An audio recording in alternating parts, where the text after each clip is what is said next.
Now for our story. It was mid-morning, and Aunt Mary Lane was on her way into town in a little pickup truck.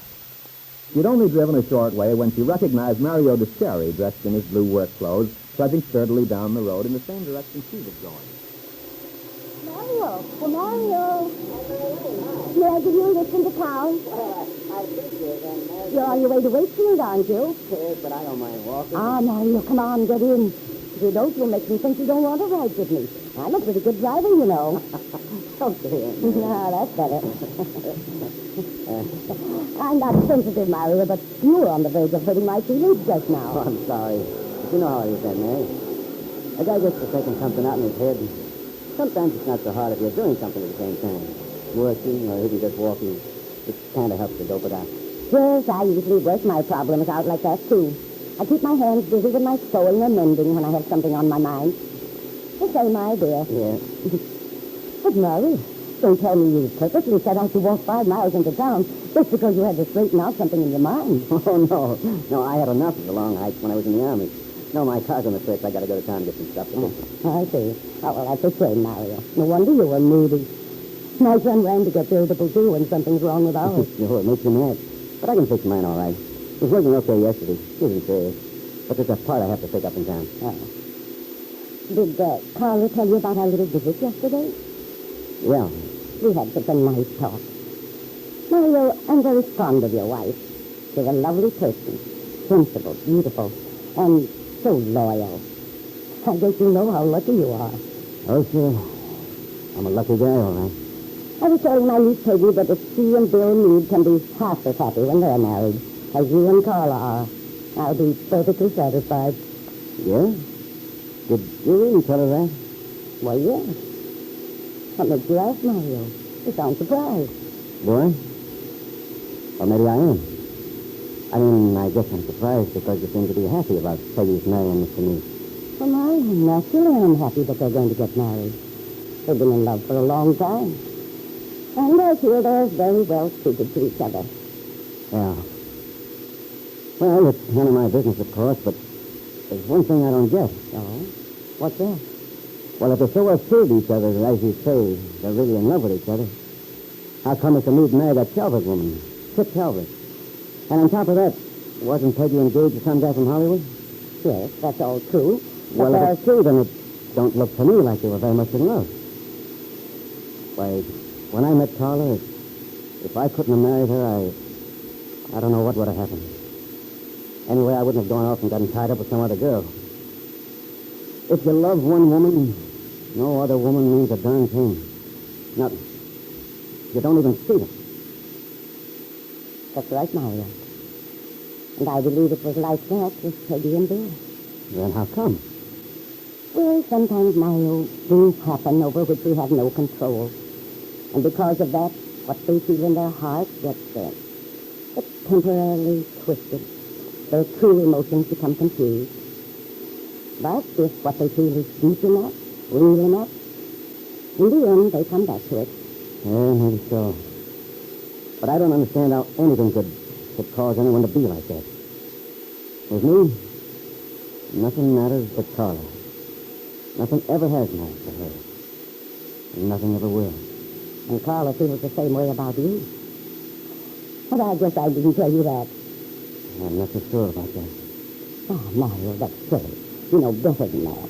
No, not so sure. Maybe Carla's like these people you talk about. The ones who get mixed up. Maybe she's like Mr. Meade. Carla and Mr. Meade. Mario, something's troubling you, and I believe I know what it is. And more than that, I know how wrong you are. Maybe I'm wrong. And then again, maybe I'm not. That's what I intend to find out. Mario. Yeah? Mario, you consider me to be, well, an honest person. Sure I do, Aunt Mary. Everybody knows you. You're straight. Then if I tell you, if I give you my word that what you're thinking is wrong, and that I know it's wrong, would you believe me? Yeah. Yeah, I believe you honestly thought I was wrong. You might be mistaken. Some people are smart. They could even pull the wool over your eyes, Aunt Mary. Well, I have been fooled by people, but not often. I've lived a good many years longer than you have, my boy. And I like people. And in liking them, I've become a pretty good judge of human nature. You have a lovely wife, one who loves you more than anything in the world. My niece Peggy is in love, too. In love with Bill Meade, who in turn loves her just as deeply as Carla loves you, and you love Carla. I know Bill. I know him better, I think, than he knows himself. And Mario, Bill would never behave like you imagine. Never. But when I hear you talking, you make everything sound right. You make the other stuff sound foolish, crazy. It is foolish and crazy, Mario. Believe me. Maybe you're right, Aunt Mary. Yes. Yes, I guess you are. Mario's reluctant admission seemed to lift a weight from the handsome young man. The subject was dropped then, and by the time Aunt Mary pulled into town, Mario's mood had changed completely. Mary Lane breathed a thankful prayer of relief. But there was still her niece Peggy to contend with. Peggy, who felt what she considered a justified resentment at Mario's rude behavior to her and Bill. And so when she returned to the farmhouse later in the afternoon, Aunt Mary went up to Peggy's room. Hello, dear. Hello. I got all your things. Oh, good. Did you find the aqua thread, Aunt Mary? Well, I hope it's aqua. Sometimes those blues are rather deceptive. I know. Well, anyway, I can manage if it's fairy tale. Sit down for a moment, won't you? All right, dear. I had quite a surprise on the way to town. Oh, what happened? I ran into Mario Descari. Mario? Well, I only hope he didn't snarl at you, too, Aunt Mary. Peggy, I know you feel put out because of the way Mario acted the other day. But if you understand the underlying reason... Well, even so, there's no justification for his being so nasty. Perhaps there is, if you're willing to try and put yourself in his place here. Remember, that boy loves Carla very much. And he ought to trust her. He's a very emotional person, Peggy. He wants to trust her. But in the face of hearing this rumor you told me about, it was too much for him. That's the impression I got from the talk we had. And Peggy, I believe he realizes now that he was wrong to take it seriously. Well, I'm glad to hear that, Aunt Mary. You know, Peggy, I have an idea. Did you talk to Bill about going to the Descaries for dinner tonight? That I did. Bill doesn't want to go, and neither do I. Perhaps not, but, Peggy, I'm going to ask you to do something I consider very important. I'd like you to call Bill and tell him you've changed your mind, that you've decided you do want to go. But, you see, dear, Mario realized today how foolish he's been. He admitted it. Now, if you and Bill go over there tonight, and Mario sees how happy you are together, and how happy that makes Carla, well, I'm sure the whole thing will dissolve into nothing, as it should.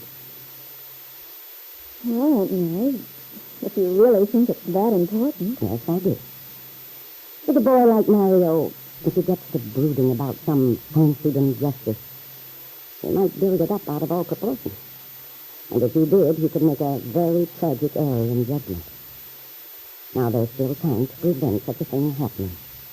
And I think we must prevent it, Peggy. Not just because of Mario and Carla, but for everyone's sake. Aunt Mary's instinct is right. There is still time to avert what Ben Calvert would like to see happen. Ben, who deliberately started the ugly rumor connecting Mario Descari's wife with Peggy's fiancé, Bill Meade. But today, Aunt Mary was able to make the young Italian realize how foolish it is for him to believe such malicious gossip. Perhaps he succeeded in stopping what Ben tried to set in motion.